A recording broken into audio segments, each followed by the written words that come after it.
I'm Liz Parker, Senior Editor of Candy Industry Magazine. Today we're here with Chef Julian Rose, Head of Research and Development at Insa. Thanks for being here with us. My pleasure. So what are some consumer trends right now in the cannabis-infused candy space? So I think one of the main trends right now for edibles specifically, I think people want to have, great flavors. Um, Oddly enough, a lot of people don't necessarily want to have the taste of cannabis, and they would like to have what is kind of trendy, fast acting or quick onset. Okay. And then what sort of like flavors, consumption occasions, things like that do people indulge? I mean, consumers, even holidays are busier for us. So anytime people have time off or long weekends, I think they want to have similar to any hobby, I would call it. Or they want to relax, they want to have fun, they want to take the edge off, they don't want to think about work, so they're looking for some indulgence. I think when for Insa we aim to set the bar quite high on quality. So we have only high end chocolate, European chocolates. All our drops or gummies are made with real fruit purees, uh, all natural. So we've chosen to have very high quality because I think consumers are very well aware of what is good and what is average. And I think it's much easier to be on the good side and not be catching up. So a lot of other companies, I think in the cannabis space, what have observed in the past is most companies are going to do just sweet or just low end because they're selling cannabis. People want to have the effects and they don't necessarily care about quality. But I think that's wrong. I think it is crucial to have high quality. Um, People Consumers are very demanding. They have a lot of choices. So I think to start with great ingredients, great process, great manufacturing, and then have a nice package, everything everything is similar to the conventional industry, I think. So there's always going to be high end products and there's always going to be very low end products. And I think in cannabis, it was established that quality was not necessarily necessary. Uh, that being said, after a few years, you see that I think companies are adjusting to consumers' demand of better flavors, better quality. So, but we started like high right off the bat, so makes Okay, it easy. that makes sense. And then how does INSA work to keep up with current consumer trends? So we have a team of, our marketing team is very kind of keeps aware of trends and flavor trends. And we also have in Massachusetts, we have 5 stores and we have multiple locations around the country. So we also rely on our staff. The bud tenders, they hear the comments, they hear the demands, they hear what people are looking for. So that's a great source of information for us to take decisions about what should we do next. Which, you know, I think solventless is kind of a trendy thing. It's been on the market for a while, but for some reason people gravitate or they've come to a point where they want to try different versions of what they like. So solventless in the vapes, that's kind of in trend. Adding terpenes, that's in trend as well. So we take decisions globally as a company based on all of that information, from retail to marketing to even general food trends. I think when you see in the conventional market, salted caramel is a good example. Salted caramel has been like on the top flavors for the last 15 years. And we have a salt caramel chocolate bar that won a couple of awards. It's still our best selling chocolate bar. So that's going to stay.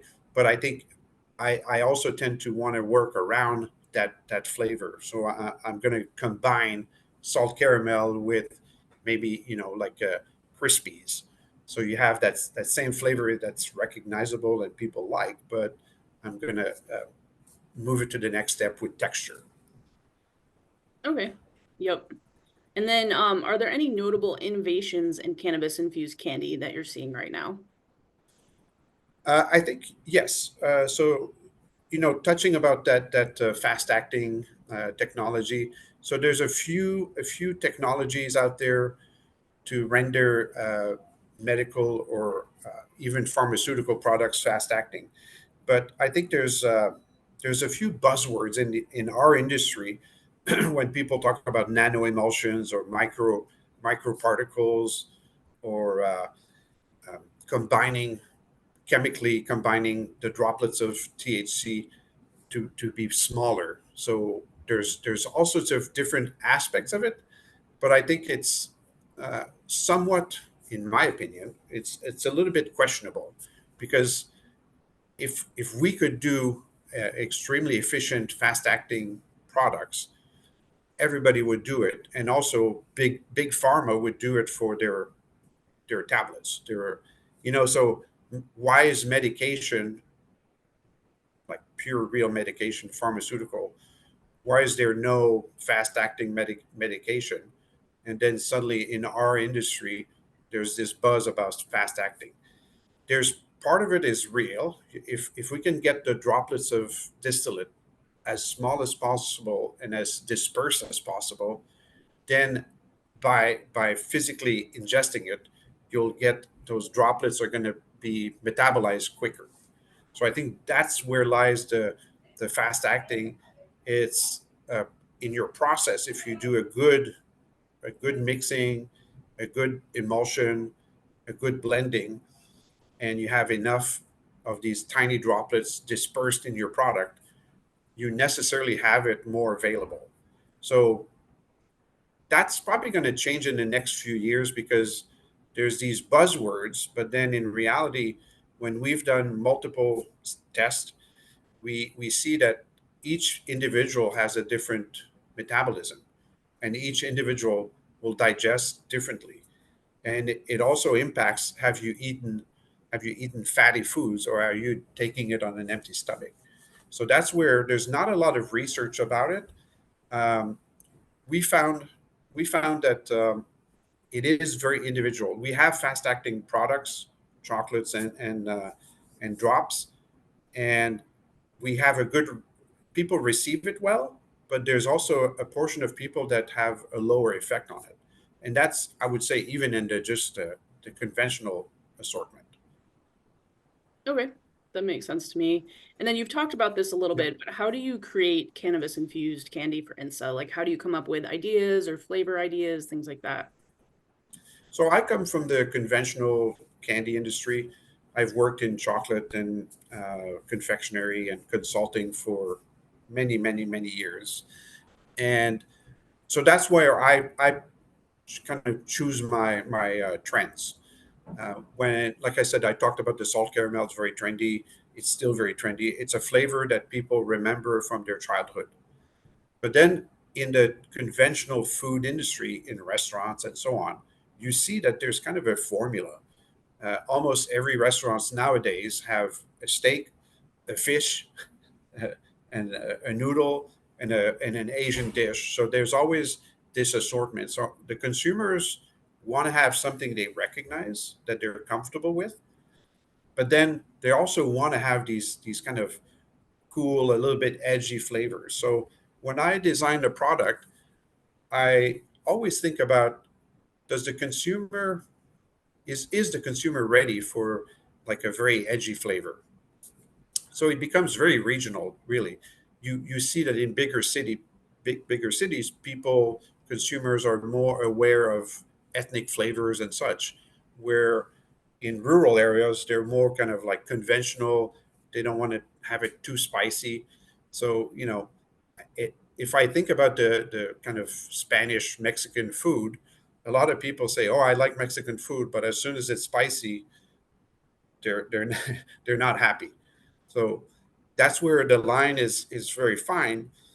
What I aim to do is to have a flavor that is well received and also mainstream, if I could call it. So we just did recently a guava kiwi. drop. So that's kind of exotic. It's exotic fruits, but people know what a kiwi is. People kind of know what a guava is, and they're willing to go there. But just to give you a different example, a few years ago, I had a spicy pineapple, which was really good. But as soon as the word spicy was spelled out, we lost half the people, because they're like, oh, I don't like spicy, without even tasting it. So that's very interesting. You have to be sensitive to what consumers think they like and what they actually like.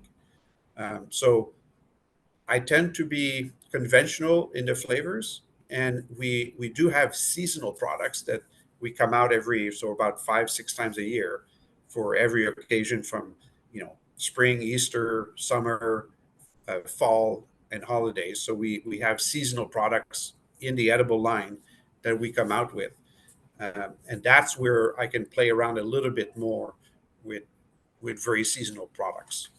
I think also, as much as people kind of hate Starbucks for the pumpkin spice, they put pumpkin spice on the map, and it's still a popular flavor. And you see that they do seasonal offerings as well for holidays. I think right now they have a lavender and green tea, which that I would suspect is not going to do very well. To drink lavender flavor, it's not for everyone.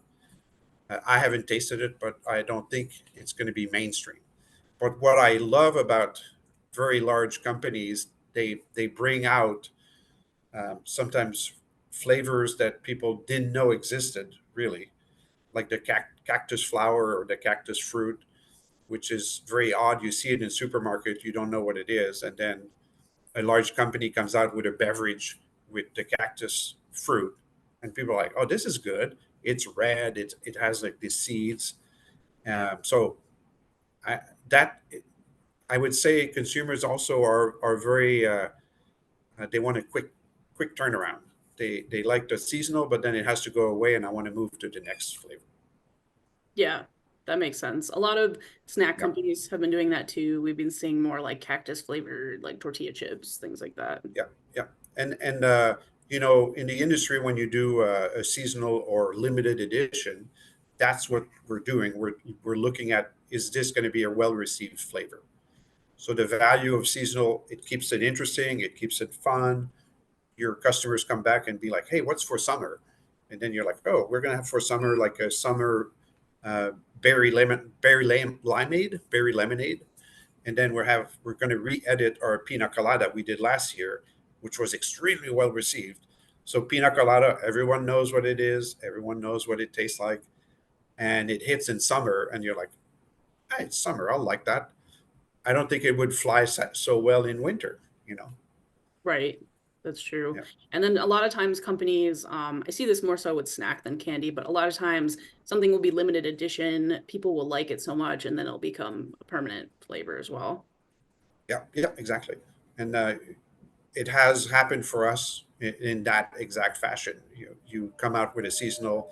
So a couple of, I guess it was last summer, we did a coffee donut chocolate bar. So it has the flavor of a donut and the kind of aftertaste of coffee. So it was kind of an experiment of what do people like in the morning they want a donut and a coffee. So what we did to push the limits is we paired or partnered with a coffee roaster here in East Hampton, a small coffee roaster. We bought a blend of Colombian and African beans, kind of an espresso blend, ground it up as fine as possible, and then I super refined it with a refiner to make my own coffee paste. So it's not just a coffee flavor. There's actually roasted coffee beans that are ground so fine that it's just like a sauce. It's like velvet. And coffee and chocolate are already a great match.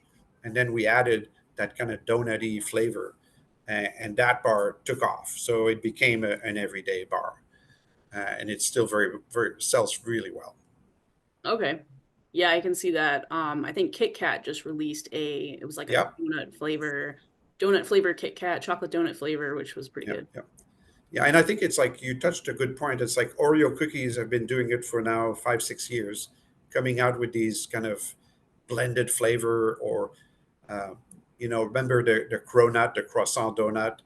So that trend of like combining things that people like already, think about wine and cheese. People like wine, people like cheese. You're like, hey, they should be a good marriage together.